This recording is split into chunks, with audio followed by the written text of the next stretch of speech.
Hello, everyone. Welcome here, Elohim again. This night, thank you for being here. I bring us someone very awesome that is pretty new in our community, but she's really great. She's doing really great, and she make a beautiful job. She's Lorraine. Lorraine Monteagut. I think that is how to pronounce her name. Welcome, Lorraine. How are you doing? Thank you so much. I'm doing really good here in town. I'm happy that we have the opportunity finally to connect. I am. I have been stalking you a lot. You know that. This is a story for everyone. You know that I'm very active in social media. I'm always looking for these jewels. Who is these people who is around? Who is new? Who is the beginner? Who is looking be part of the community? And sometimes we find beautiful, amazing voices. And I was doing this like a chain of Latin Black voices in the community, and then I noted that I was ignoring the existence of this beautiful person. And this beautiful person was in that moment publishing her first book that is called Brujas, the Magic and Power of Witches of Color.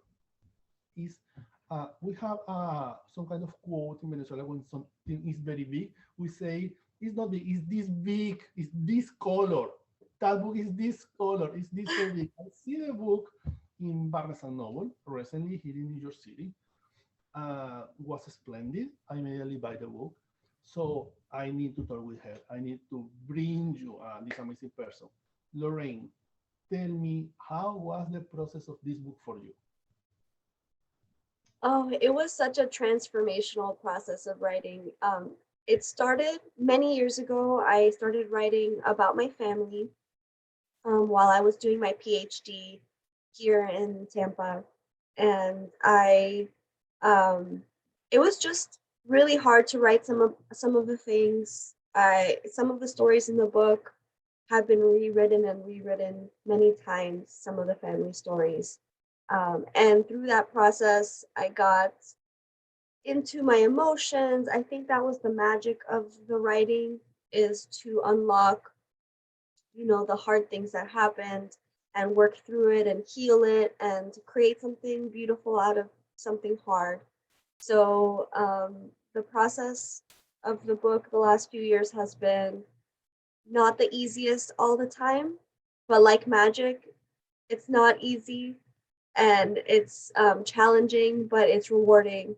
And so it's just so emotional, all of the emotions writing the book. And then on top of it, connecting with all of the people who are featured in the book. Every chapter is features a new practitioner, um, a different practitioner rather, and they just share their stories so openly, and it was so beautiful to witness and to write them and to connect to a larger community. So now I just feel like very connected to this beautiful community, like you said, of people, some who have been well known, some who are just starting, and we're all in it together. And the pandemic helped us, I think get together a little bit more too.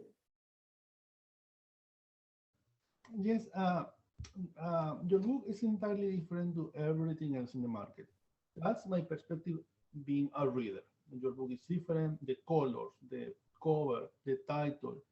It's not a typical book on witchcraft and magic. It's Brujas. It's about brujeria.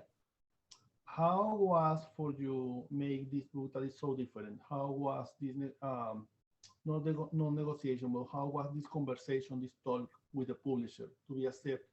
Because it's a very different book. How Mhm. how you market this for this community that is so big? So I started writing it because I saw that this thing was happening out there, that people were starting to use the word brujas in a different way. So there are books about brujeria, and there are books about traditions that are very specific, like Santeria, Voodoo. But I hadn't seen a book that was talking about this more wide, general movement of people from all religions, all backgrounds in the Latinx, Afro Caribbean, and indigenous communities using this word to reclaim their ancestral power to reconnect to things that they lost in the past. And so I wanted to put it all together in one place, everything that I had found and all the stories that I could gather from all these different people. Um, and there's no one story, there's no one arc, there's no one tradition. It's all us figuring it out as we go along. So I think that's what makes the book a little different is it's showing a process that's still happening. This is still an emerging movement to reclaim this word. It links up to witchcraft and feminism. And I had been seeing so many books about witchcraft and feminism, but none that really focused on our particular histories of colonization, um, and the Afro-Caribbean and the way that indigenous communities in America were colonized. So this was my first stab at putting it all in one place. So I think that's why maybe you say it's a little different than books out there, because it's very story driven and there are no clear answers. There's no, this is how you practice this. There's a little bit of that in terms of creating an ancestral altar. That's what I really focus on. But there's so many different ways to practice this path. And I think most books on witchcraft, which I love, so many of them are about, how to do the rituals and more prescriptive how to do the spells. And this one is, I think, asking more questions than it answers. Got it. This is true because the witchcraft community or the metaphysical community is in some ways a very big community, but when you just focus in witchcraft, the witchcraft department, we are a very small community. We are Mhm. a minority inside the minority. But also, if you focus in Black voices, in Black people, in people from other minorities inside of this community, you are even another minority. And many times, don't care how much you try to be heard, nobody's really listening to you. Or sometimes people is listening, but you don't feel in that way. That's how these kind of books are so important for our community. Because, for example, growing outside of the United States, that is like the first market for this community. When you grow up in Latin America and you are trying to identify with books on witchcraft and magic because you feel that this is your path, many times you find yourself being like an outsider in the book because it's you don't identify with the practice. Most of the times it's Indo-European traditions from some kind of England author or German anthropologist, and Yeah. they are telling you about how is their practice like 5,000 years ago, and you come from Cuba, Venezuela, Mexico, Nicaragua, El Yeah. Salvador. And when you're reading this book, you are like, this is not what we do. This is not Right. what my do. This is not the kind of spells that my abuela does. So you feel like, oh, I am an outsider in my community, so I'm trying to feel something in this bigger community that is metaphysical, but I continue being an outsider there. That's Mhm. why I feel that your book is different because you are raising voices and you are letting other people feel identified on this. And that is a beautiful job that you did. Thank Thank you you. for Thank you. I love hearing your description of the book. That was what I was hoping, that it would bring people together and that it would show um, everything not everything. I mean, it's just a little snapshot. There's so much more, but I was hoping that people could use it as a reference. Like if they really want to start, they have all of these people that they can connect with and pull from that can help them even more than the book goes into, because I introduced so many topics but don't go 100% into any one, and there's just a whole world to explore. So I was hoping that the book could be like a little doorway, a little portal, and then you can keep going, have somewhere to start, because when we were growing up, we, like you said, we didn't have those books, we didn't have those teachers, and we felt like we were just alone in our, we wanted to practice witchcraft, but I remember, it would be like the pagan older white ladies and I didn't know how to connect. um And speaking of that, I just wanted to take a moment to point out that I do look very white, and I think a lot of people ask the question, are you how why did you write this book about witches of color looking the way I do? As a Latina that passes as Caucasian, I thought it was really important to have all the voices that I could get into the book, because it really is different to look brown, to not speak English, to not have the privileges of the paths I've had open to me.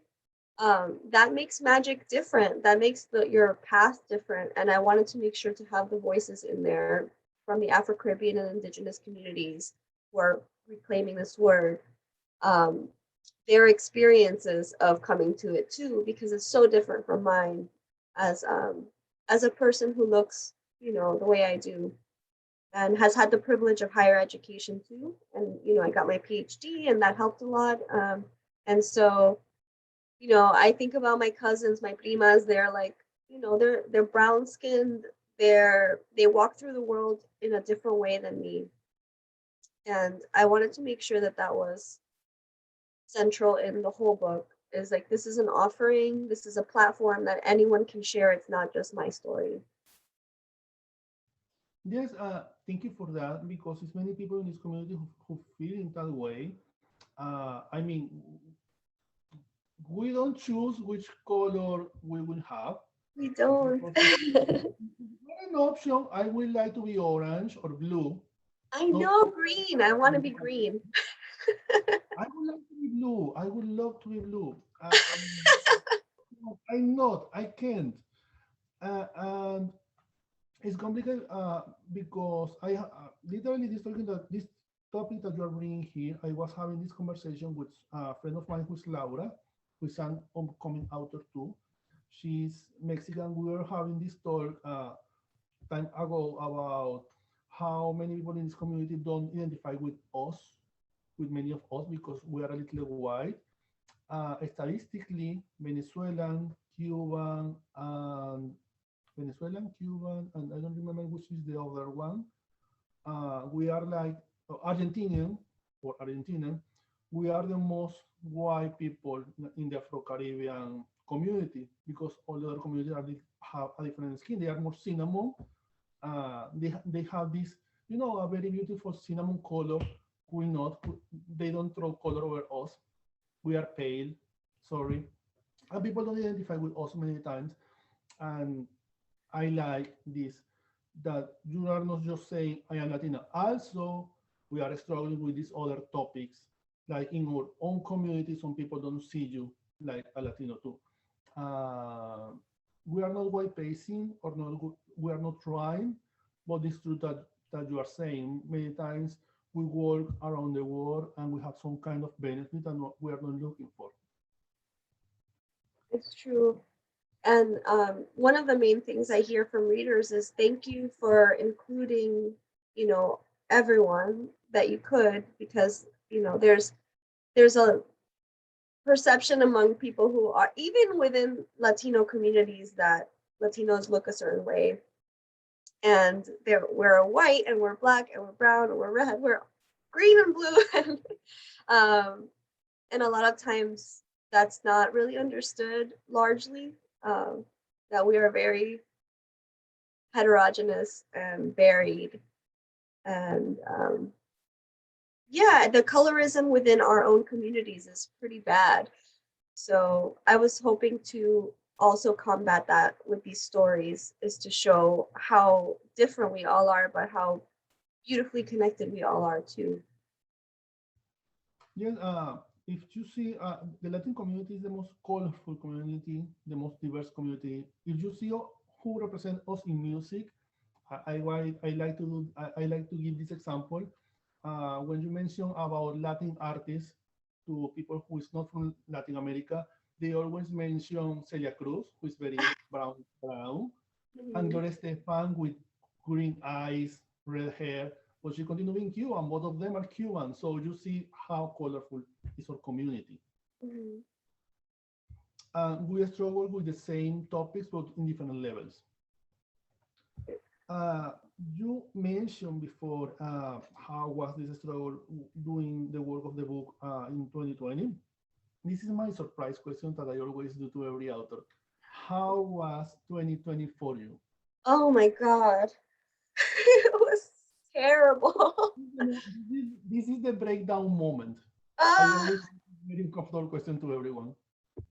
so I had this book deadline, and in the in the middle of the pandemic, I had actually the very beginning of the pandemic in March 2020, I had someone very, very close to me die that I loved. And I couldn't write for months. And I had this deadline coming up, and I was like, how am I going to do this?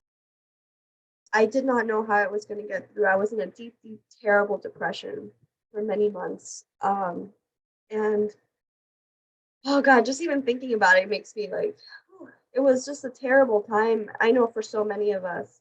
Um, so I was alone in my house, and the way I got through it was to schedule. I started getting on Zoom like this for the first time ever, and I started to talk to the people who are in the book. I started to schedule the interviews. I said, if I can't write, let me at least talk to these people because I care about this project, and I care about these people, and they got me out of it. Talking to them helped me so much. It was like therapy. So even during the research of the book, it was like it was helping me at the same time. And I slowly started to write little sentences, slowly started to write what was happening as it was happening.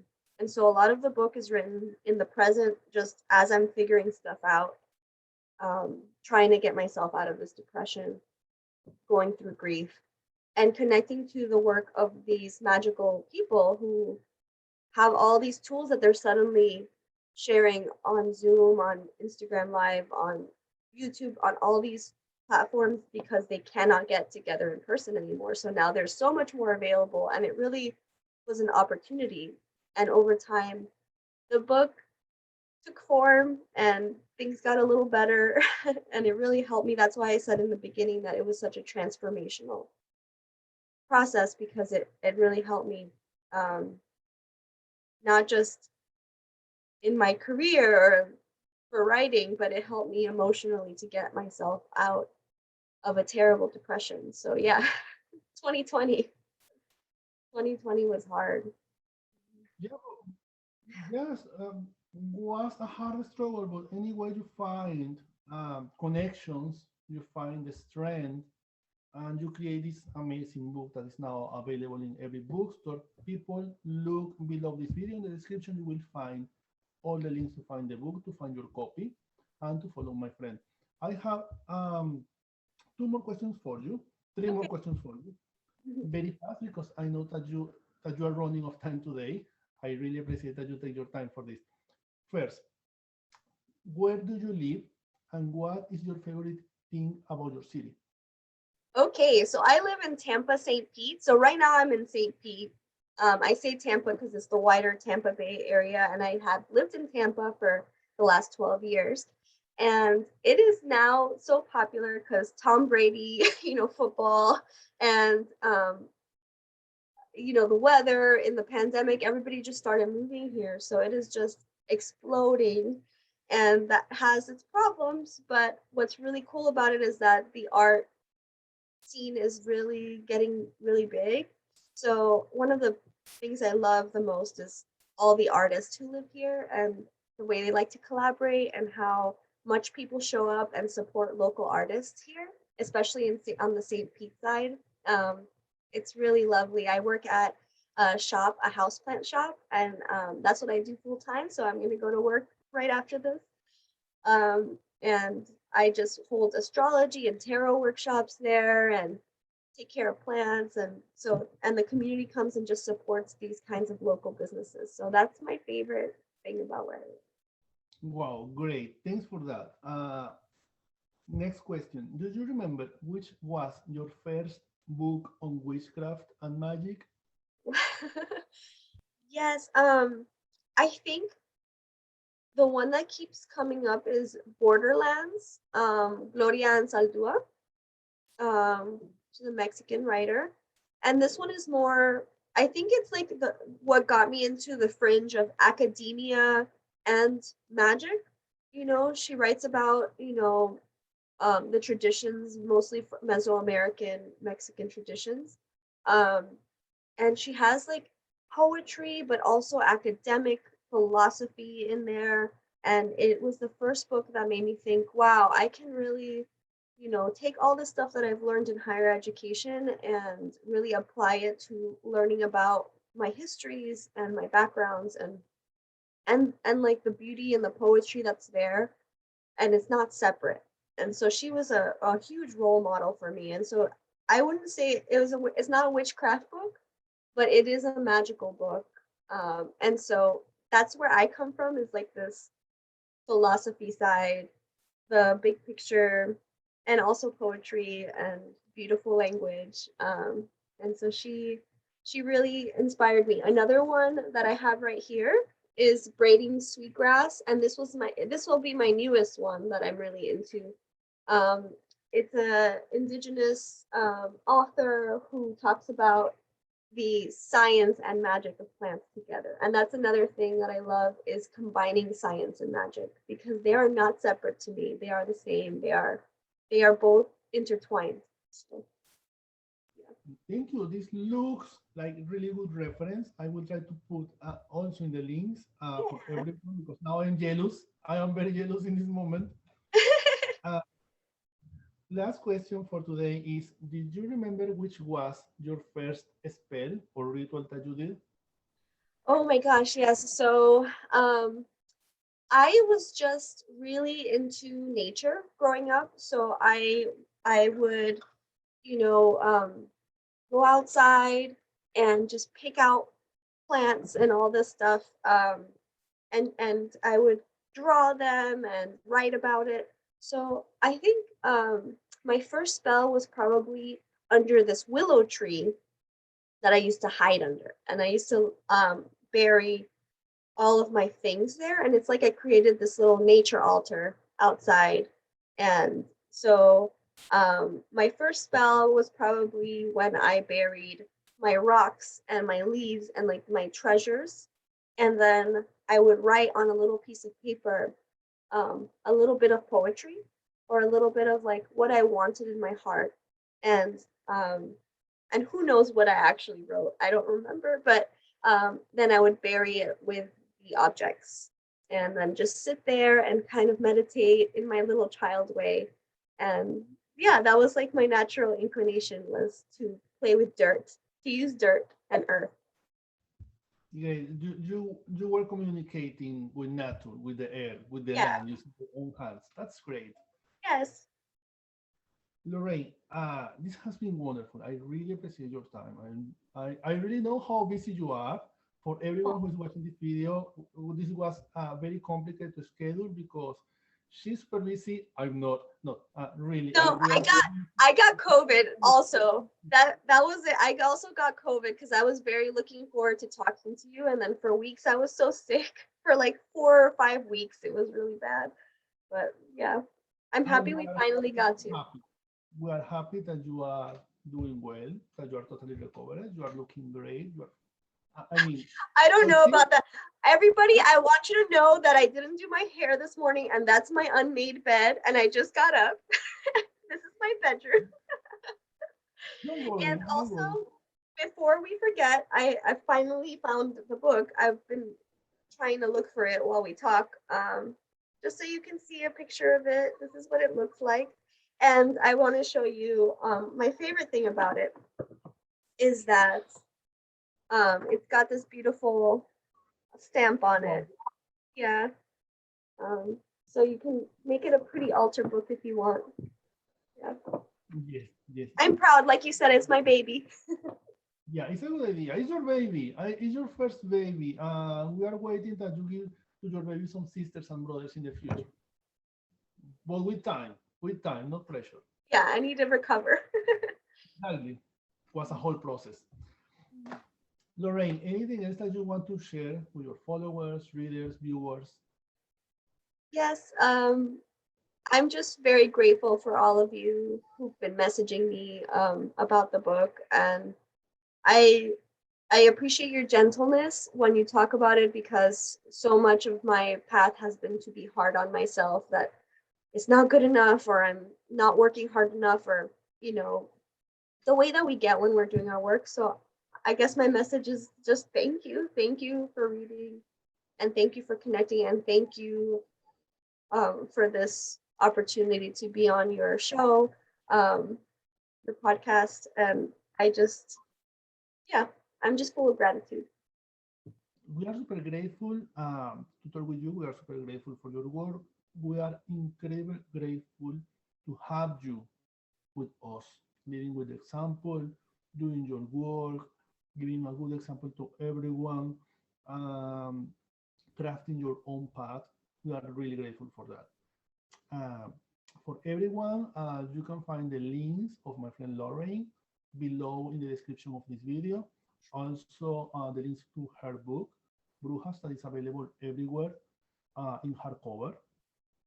Also, just that for now, be wild, be safe, stay well, be kind with everyone else. Bye, everyone.